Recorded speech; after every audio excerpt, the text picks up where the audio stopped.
All right, it's a bit of a mess in here because I'm redoing the two racks over here, so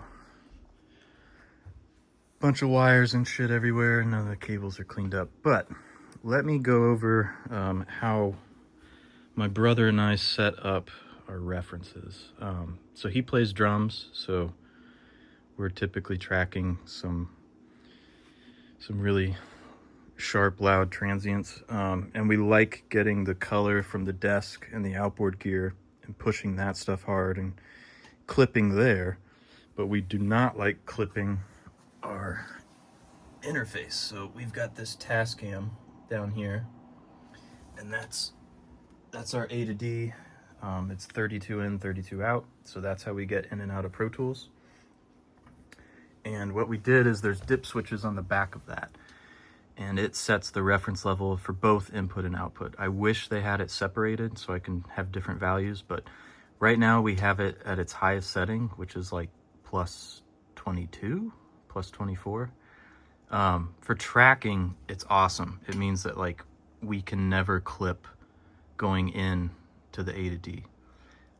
So we can drive things hard out here and on the desk, and then when we go hit the task cam, it's not in the red.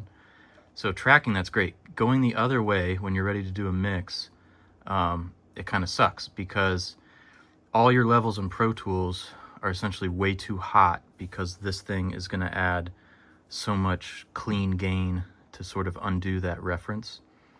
But that's just how we set it. You can change your dip switches if you want to do plus 18 or whatever to make it more friendly. But because of that, so here's Pro Tools. We'll just do one channel right now to make it easy. So on channel 8, I am sending a 1K sine wave, and it's way down at minus 19.8. Why that value? Well, when I measure it directly on the meter, come on. So I go to AC volts, and I measure, I have 1.23 volts AC, and that is between the tip and the ring. I'm not using the ground. That's just the balance signal. That's how I get 1.23. This is my 0 VU voltage. So now I'm gonna tweak the desk, all the different trim pots and whatever settings you've got to get to 0 VU. So on channel 8, well, I guess first let me back up here. I am in mix mode. So I'm in mix mode, which is just gonna switch all the channels from mic to direct, which is the line in. And I've got channel 8 assigned to track 8, right? So that's that assignment there. I took the changeover off, so we're actually on the big fader here. So this guy doesn't matter. So here's our indicator that we've got signal coming in. I've got the filters and EQ off because that'll change your level, and make sure that your trim is zeroed. You don't want to change level here if you're trying to set your meters. And you can see, right, that guy's at 0, and it corresponds to that fader, which is at 0. But to get there, I leave these essentially maxed.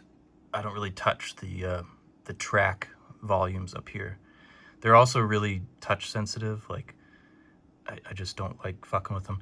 The smaller inset adjustment there that you do with the trimmer, I think I leave that pretty much wide open, because a lot of these trimmers, they're mostly attenuation. So here's like my cheat sheet.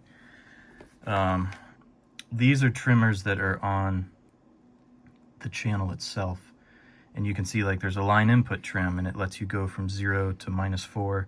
So I just leave that wide open to start, and then if you're like really out of the range of where you want to be, then you can try and start adjusting those trimmers on the VUs. So here's my little diagram. What we see up there, the little guy that you need the trim adjustment, that's RV102 on my console. That takes it from 0 to -6. And then the pot, I leave them all fully cranked, but that's just your level there. So anyways, long story short, we have to pad Pro Tools way down so that we get the correct 0 coming out, and that's just because of how we set our A to D.